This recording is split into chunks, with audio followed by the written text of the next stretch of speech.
لقب ہے۔ بہاؤدین میں نے دین کا بہا، دین کا وقار، دین کی رونق۔ اور نقش بند آپ کو اس لیے کہا جاتا ہے کہ جو بندہ بھی آپ کی خدمت میں حاضر ہوتا تھا، ایک ہی توجہ سے اس کے دل پر آپ لفظ اللہ رقم فرما دیتے تھے، لفظ اللہ رقم فرما دیتے تھے۔ تو یہ اس وجہ سے ہم نقش بندی، یہ نہیں مطلب ہے کہ ہمارا سلسلہ صرف آج سے 3 صدیاں پہلے یہاں کہیں بخارا سے چل کر یہ شروع ہوا اور تب سے لے کر ہم سارے کے سارے اپنے آپ کو نقش بندی کہلاتے ہیں۔ نسبت ہے نبی کریم علیہ السلام کی، نسبت کو موجودہ دور میں کرنٹ کا اگر ہم یہ لفظ یہ نام دے دیں تو یہ مناسب ہے۔ یہ کرنٹ آتی ہے نا یہ لائنوں سے، تاروں سے، اسی طرح یہ روحانیت کی وائرنگ ہے۔ اولیاء کرام یہ روحانیت کی وائرنگ ہے، ان سے وہ نبی کریم علیہ السلام کی نسبت آتی ہے، کرنٹ آتا، وہ نور آتا۔ اور اس کے لیے آپ کو پتہ ہے کہ یہ جو ظاہری وائرنگ ہے نا، اگر آپ کے محلے میں ٹرانسفارمر لگا ہوا ہے، اس کے نیچے کسی بندے کا اگر گھر ہے، اگر وہاں سے وہ کنیکٹڈ نہیں، اس کا کنیکشن نہیں ہے، تو اس کے گھر میں بتی نہیں جلے گی۔ بتی اسی کی جلے گی جس نے باقاعدہ طور پر محکمہ سے رابطہ کر کے اپنا وہاں سے کنیکشن لے لیا۔ تو یہ باطن کی بتیاں تبھی جلتی ہیں جب آپ اللہ تعالیٰ کے منظور شدہ لوگوں سے، ان کے تعلق سے آپ اپنے تعلق کو جب استوار کر لیتے ہیں تو پھر رب تعالیٰ آپ کے باطن کو بھی اسی نور سے منور فرما دیتا۔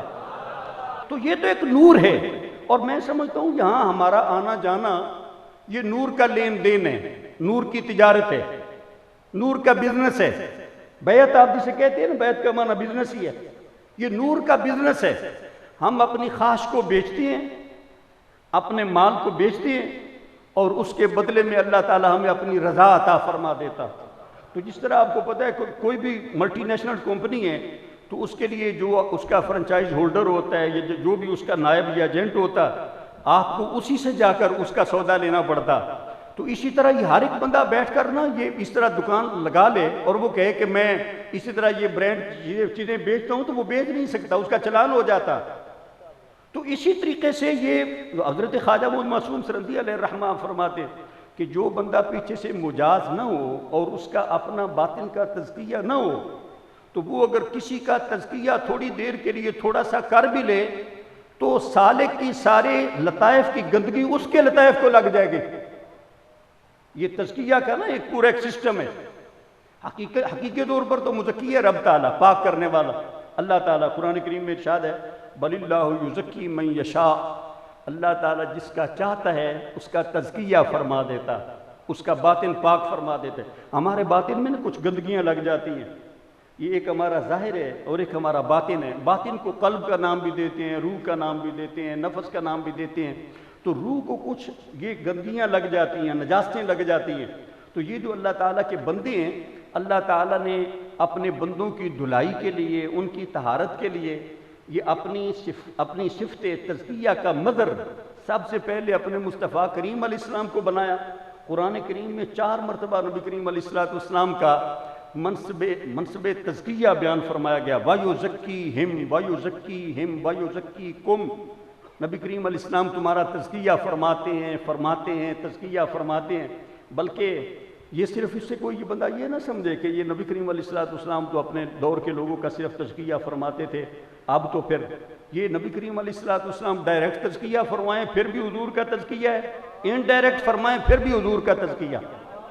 قرآن کریم میں آیا کریمہ موجود ہے، سورہ الجمعہ میں رب تعالیٰ ارشاد فرماتا ہے وَآخَرِينَ مِنْهُمْ لَمَّا يَلْحَقُوا بِهِمْ، وہ لوگ جو ابھی آئے نہیں ہیں، دوسرے ہیں، صحابہ سے ابھی تک لاحق نہیں ہوئے، قیامت تک آتے رہیں گے، نبی کریم علیہ السلام ان سب کا بھی تزکیہ فرماتے رہیں گے، لیکن پہلے بالواسطہ پھر آخر میں بلا واسطہ۔ ہمارے حضور خواجہ بہاؤالدین نقشبند علیہ الرحمہ اور حضرت خواجہ میر کلال علیہ الرحمہ، ان کا یہ فرمان ہے کہ یہ ہم آستانہ علی حضرت کیلم والا شریف کا میں خادم ہوں، آپ حضرت آستانہ علی اشرف پور شریف کے خادم، اپنا چورا شریف کے خادم ہیں، یہ اوپر سے جا کر یہ ساری برانچیں جا کر ہمارا ہیڈ آفس ایک ہے، مرکز ہمارا ایک ہے۔ سرزمین ہندوستان میں ہم نقشبندیوں کا مرکز ہے آستانہ علیہ سرہند شریف، حضرت شیخ احمد سرندی فاروقی علیہ الرحمہ۔ تو آستانہ علیہ چورا شریف یہ 5 واسطوں سے سرہند شریف سے جا کر متصل ہو جاتا۔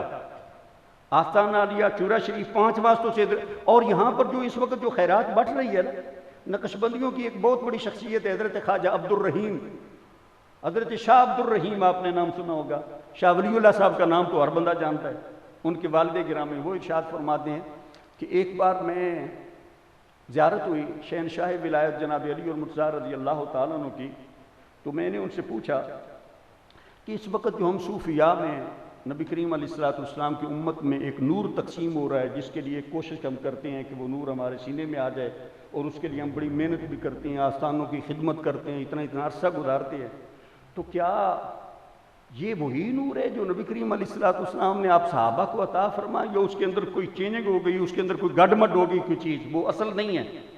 تو فرماتے ہیں کہ مجھے شہنشاہ ولایت رضی اللہ تعالیٰ عنہ نے ارشاد فرمایا کہ آپ کس نور کی، کس نسبت کی آپ بات کرتے ہیں؟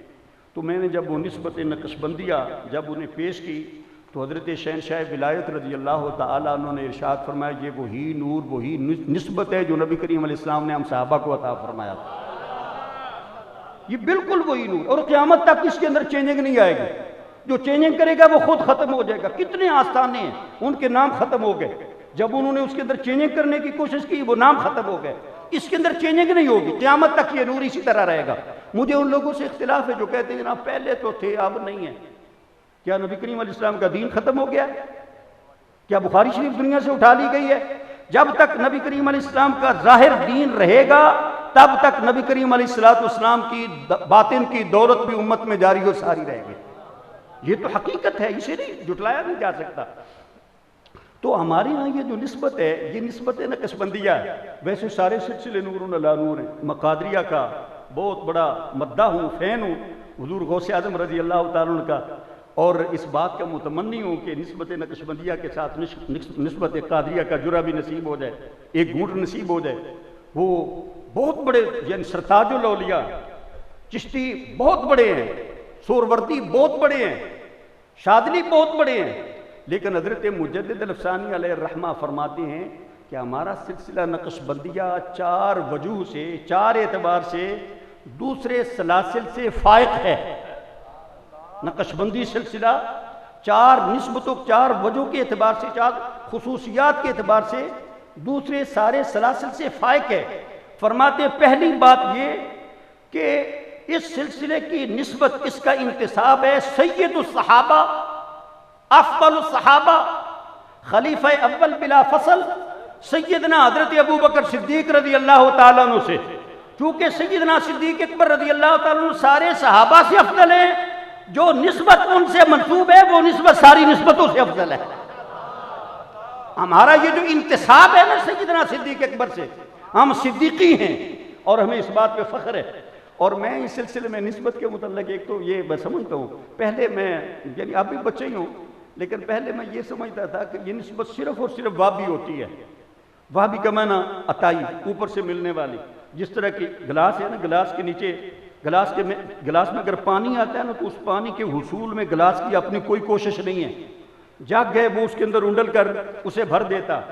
اس طرح جس طرح کہ وہ جگ گلاس کو بھرتا ہے، اسی طرح شیخ اپنے مرید کے سلسلے میں وہ نسبت القاء کرتا۔ لیکن اس کے لیے یہ بات بہرحال ضروری ہے، اگر وہ گلاس جگ سے اونچا ہوگا یا وہ اس کی توجہ کہیں کسی اور طرف ہوگی، پانی ادھر گر رہا ہے وہ ادھر متوجہ ہے، پھر اس کے اندر پانی نہیں آئے گا۔ اگر شیخ سے اگر آپ نسبت لینا چاہتے ہیں تو اس کے لیے اجازت بھی ضروری ہے، شیخ کی طرف متوجہ ہونا بھی ضروری ہے، شیخ کی طرف متوجہ ہونا بھی ضروری ہے، پھر جا کر وہ نسبت کا نور کہیں سینے میں آتا۔ تو میں پہلے یہ سمجھتا تھا یہ صرف نسبت القائی ہوتی ہے، عطائی ہوتی ہے۔ تو میں دیکھتا رہتا ہوں کتابیں اپنے بزرگوں کی۔ ایک بار حضرت غوث تمام حضرت میاں شیر محمد صاحب شرکپوری علیہ الرحمہ میرے پردادا پیر ہیں، ان کی خدمت میں قصور سے خواجہ عبد الرسول علیہ الرحمہ کے خلفاء میں سے کوئی خلیفہ آیا، تو اس نے نسبت نقشبندیہ کے حوالے سے بڑی اونچی اونچی باتیں کی۔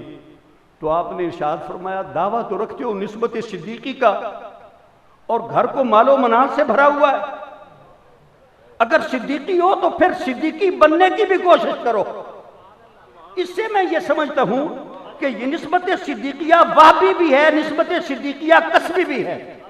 اگر بندہ محنت کرے، کوشش کرے، صدیق اکبر رضی اللہ تعالیٰ عنہ کا حال اپنانے کی کوشش کرے، تو رب تعالیٰ جب بندہ اپنے ظاہر کو ان کے قریب لانے کی کوشش کرتا ہے تو رب تعالیٰ اس کے باطن کو نسبت صدیقیہ سے منور فرما دیتا ہے۔ اور نسبت نقشبندیہ آج کل تو ہر جگہ پر یہ دیکھا ہے میں نے، نقشبندیوں میں بھی کئی جگہ دیکھتا ہوں وہ بلند آواز سے ذکر کرتے ہیں، لیکن ہمارے نقشبندی حضور مجدد الفسانی علیہ الرحمہ کا طریقہ یہ ہے کہ وہ زور سے ذکر نہیں کرتے۔ داتا صاحب علیہ الرحمہ نے ایک روایت لکھی ہے، فرماتی ہیں کہ حضرت صدیق اکبر رضی اللہ تعالیٰ عنہ سارے اذکار قرآن کریم کی تلاوت وغیرہ آہستہ پڑھتے تھے، اور حضرت فاروق اعظم رضی اللہ تعالیٰ عنہ بلند آواز سے۔ تو آپ نے حضرت سیدنا صدیق اکبر رضی اللہ تعالیٰ عنہ سے پوچھا، ابو بکر تم آہستہ کیوں سارے وظائف پڑھتے ہو، خفی کیوں کرتے ہو، ذکر بھی خفی، درود بھی خفی، قرآن کی تلاوت بھی خفی؟ تو وہ فرمانے لگے، یا رسول اللہ صلی اللہ علیہ وسلم میں اسے سناتا ہوں، اس سے مناجات کرتا ہوں جو قریب سے بھی سنتا ہے، بعید سے بھی سنتا۔ تو حضرت فاروق اعظم سے پوچھا تو انہوں نے ارشاد فرمایا، عرض کی، یا رسول اللہ صلی اللہ علیہ وسلم میں زور سے اس لیے پڑھتا ہوں تاکہ سونے والے جاگ جائیں اور شیطان بھاگ جائیں۔ نبی کریم علیہ السلام نے ارشاد فرمایا دونوں حق پر ہو۔ لیکن اب داتا صاحب کا تبصرہ یہ ہے، فرماتے ہیں نبی کریم علیہ السلام نے دونوں کو حق پر فرمایا، لیکن صدیق اکبر رضی اللہ تعالیٰ عنہ مقام مشاہدہ میں تھے اور فاروق اعظم رضی اللہ تعالیٰ عنہ مقام مجاہدہ میں تھے۔ اتنا فرق ہے جناب فاروق اعظم اور صدیق اکبر میں، تو ہمیں تو وہ نسبت حاصل ہے۔ ہمارے حضرت خواجہ بہاؤالدین نقشبند علیہ الرحمہ جب آپ اپنے شیخ گرامی حضرت بابا سماسی علیہ الرحمہ سے فیض یاب ہو کر مکہ مکرمہ سے حج کرتے ہوئے جب آپ اپنے علاقے میں تشریف لائے تو وہاں کے بادشاہ تھے بخارا کے، انہوں نے آپ کی دعوت کی تو پوچھا کہ آپ کو یہ جو ولایت ہے، نسبت ہے، یہ کیسے ملی ہے؟ بطریق وراثت کہ آپ کے باپ دادا شیخ تھے تو آپ بھی اس لیے شیخ ہو گئے، یا بطریق سماع، یہ سماعت یعنی سن کر آپ پھر وجد میں آتے ہیں؟ انہوں نے ارشاد فرمایا یہ دونوں طریقے نہیں ہیں۔ تو وہ بادشاہ بڑا حیران ہوا کہ اس وقت جو مروج صوفیاء میں جو طریقے ہیں وہ تو یہی ہیں۔ تو انہوں نے کہا کہ آپ کا طریقہ کیا ہے؟ تو آپ نے ارشاد فرمایا ہمارا طریقہ یہ ہے کہ ظاہری طور پر بندہ مخلوق کے اندر شامل ہو اور حقیقت میں بندہ رب تعالیٰ سے واصل ہو۔ ظاہری طور پر بندہ یوں لگے کہ عام سا بندہ ہے، اور ہر صحابی کی یہی شان تھی، کام بھی کرتے تھے، آتے جاتے تھے، تجارت کرتے تھے، جہاد کے لیے جاتے تھے، کوئی بندہ نہیں پہچانتا تھا کہ کوئی صحابی خاص قسم کا ہر وقت وہ ذکر کرتا ہو، لیکن ہر صحابی ہر وقت ہر لمحے میں وہ واصل باللہ رہتا تھا، ایک لمحے کے لیے بھی انقطاع نہیں ہوتا تھا یار صاحب۔ تو آپ نے ارشاد فرمایا ہمارا طریقہ یہ ہے۔ وہ کہنے لگا جناب یہ کیسے ہے، کیسے ممکن ہے کہ بندہ ادھر مخلوق میں بھی رہے اور ادھر بندہ خالق کے ساتھ بھی مشغول رہے؟ آپ نے ارشاد فرمایا تو نقش بندیوں کا یہ جو طریقہ ہے یہ قرآن سے ہے، یہ قرآن سے۔ اس نے کہا وہ کیسے؟ آپ نے پارہ 18 سورہ نور کی آیہ کریمہ کی تلاوت فرمائی۔ اللہ تعالیٰ کچھ لوگوں کی تعریف فرماتا ہے، تحسین فرماتا ہے رجال لا تلہیہم تجارت ولا بیع عن ذکر اللہ، کچھ مرد ہیں، رجال ہیں جنہیں بیع اور شراب خرید و فروخت دنیا کے امور ایک لمحے کے لیے بھی خدا تعالیٰ کے ذکر سے غافل نہیں کر پاتے، اور وہ نقش بندی ہے۔ ایک تو ہمارا یہ نقش بندیوں کا یہ طریقہ کہ ہم سیدنا صدیق اکبر رضی اللہ تعالیٰ عنہ کی نسبتوں کی ہم امین ہیں۔ دوسرا سلسلہ نقش بندیہ کا جو ترہ ہے وہ یہ، یا دوسری خصوصیت کہہ لیں کہ اتباع سنت پر بہت زیادہ زور دیا جاتا۔ اتباع سنت یہ نماز، روزہ، حج، زکوٰۃ، اعتقادات بھی، اعمال بھی، سارے کے سارے۔ بلکہ میں تو یہ سمجھتا ہوں کہ یہ جو نقش بندی لوگ ہیں نا، یعنی ہم جن کے خوشہ چین ہیں، ہماری یہ مشائخ اعظام، یہ آستانہ عالیہ چورا شریف، آستانہ عالیہ سران شریف وغیرہ وغیرہ، یہ نبی کریم علیہ السلام کی دو قسم کی سنتیں، ایک سنت ہدا اور ایک سنن زوائد۔ سنن زوائد کھانا پینا، کپڑے کا، لباس کا سٹائل، یہ اٹھنا بیٹھنا وغیرہ، اور سنن ہدا سے مراد یہ نماز پڑھنے کا طریقہ وغیرہ۔ ہمارے نقش بندیہ سنت ہدا تو بڑی دور کی بات ہے، نبی کریم علیہ السلام کی کسی سنت زائدہ کو ترک کرنا بھی اپنے اوپر حرام سمجھتے ہیں۔ جتنا نبی کریم علیہ السلام کے رنگ میں نقش بندی رنگتا ظاہر باطن میں، دوسرے سلاسل بھی ہیں، اس وقت بھی ہیں الحمدللہ، وہ قیامت تک وہ بھی جاری رہیں گے، لیکن جتنا نور اور جتنا سنت کی اتباع کا جتنا اہتمام آستانہ یہ سلسلہ نقشبندیہ میں ہے، یہ خصوصی طور پر اس سلسلے میں آپ کو ایک روایت مسلم شریف سے عرض کرتا ہوں، زیادہ دیر بھی نہیں لوں، آگے اختصار کر لوں گا، لیکن یہ حدیث سنانا چاہوں گا۔ حضرت انس بن مالک رضی اللہ تعالیٰ عنہ راوی ہیں، فرماتے ہیں جاءت ثلاثۃ رہط الی بعض ازواج النبی صلی اللہ علیہ وسلم، نبی کریم علیہ السلام کے 3 صحابی وہ کسی زوجہ محترمہ کے پاس آئے۔ یہاں اس حدیث میں نام نہیں ہے، دوسری جگہ پر نام ہے، ایک حضرت صدیق اکبر، ایک حضرت سلمان فارسی اور تیسری حضرت ابو ذر غفاری، اور دوسری کسی روایت میں سے مختلف نام بھی ہیں۔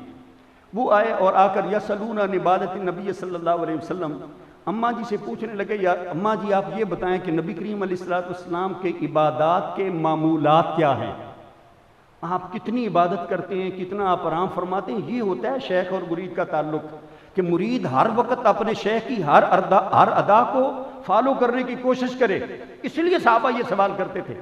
تو فلما اخبروا بها كانهم تقالوها، جب انہیں بتایا گیا کہ نبی کریم علیہ السلام رات کو کچھ سو جاتے ہیں، کچھ دیر آرام فرماتے ہیں، کبھی مہینے کے دنوں میں کبھی آپ روزہ رکھتے ہیں، کبھی روزہ نہیں رکھتے، تو انہوں نے سمجھا کہ شاید نبی کریم علیہ السلام کی یہ عبادت مقدار کے اعتبار سے تھوڑی ہے۔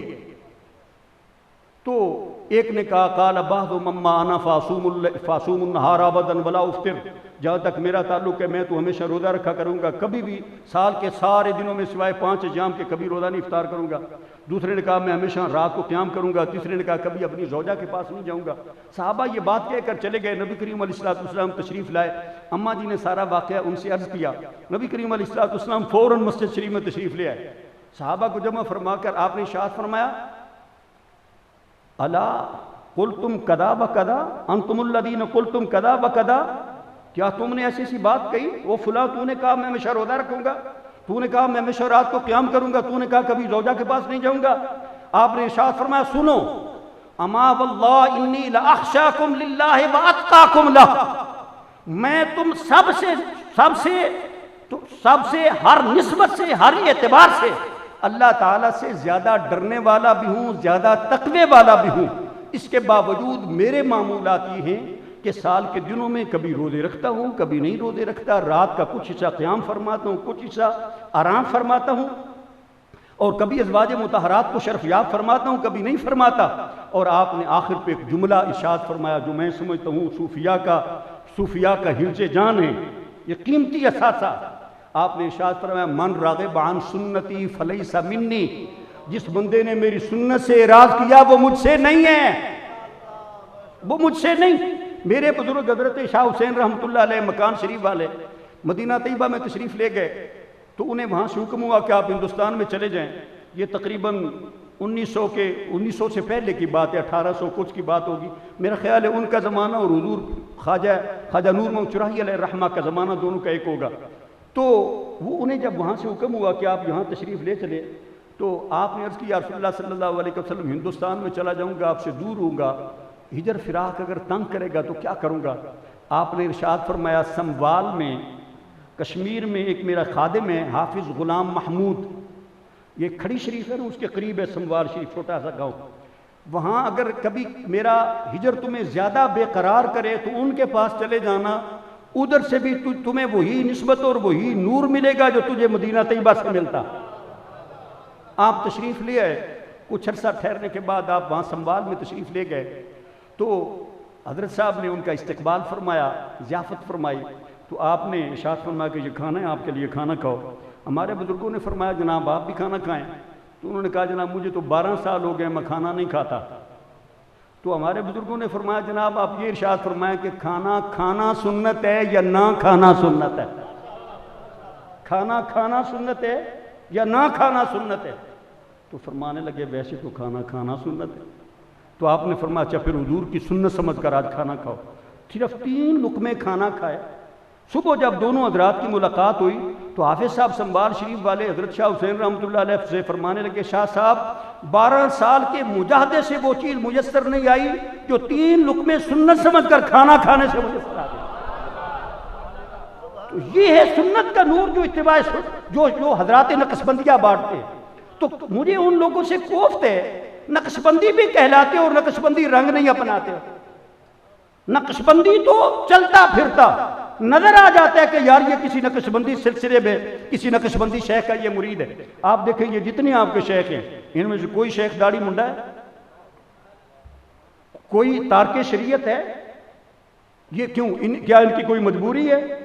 اگر یہ داڑھی نہیں رکھیں گے تو ان کا چلان ہو جائے گا، انہیں جہاں سے نکال دیا جائے گا؟ نہیں، یہ اپنے نانا کریم علیہ السلام سے مخلص ہے، اور انہیں پتہ ہے کہ نبی کریم علیہ السلام کا نور لینے کے لیے اپنے ظاہر کو ہم ان کے سانچے میں ڈالیں گے تو نبی کریم علیہ السلام خود بخود ہمارے باطن کو اپنے نور سے منور فرما دیں گے. اور آپ کے لیے میں سمجھتا ہوں، میں ایک نمائندے کی حیثیت سے آپ کا پیغام عرض کر رہا ہوں کہ آپ یہ نقش بندیہ کا یہ پیغام ہے کہ آپ نے ہر معاملے میں نبی کریم علیہ السلام کی سنت کی اتباع کا التزام فرمانا. تیسری چیز ہے عزیمت پر عمل. رخصت کو چھوڑ دیتے ہیں. رخصت کو چھوڑنے کا یہ یوں کہہ لیں کہ قرآن کریم میں آیا ہے کہ اگر بندہ مسافر ہو، اگر روزہ چھوڑ دے تو اس کے لیے روزہ چھوڑ دینا اس کی اجازت ہے. اگر بندہ کھڑے ہو کر نوافل پڑھنے پر قادر ہو، بیٹھ کر پڑھ لے تو اس کے نفل ہو جاتے ہیں. لیکن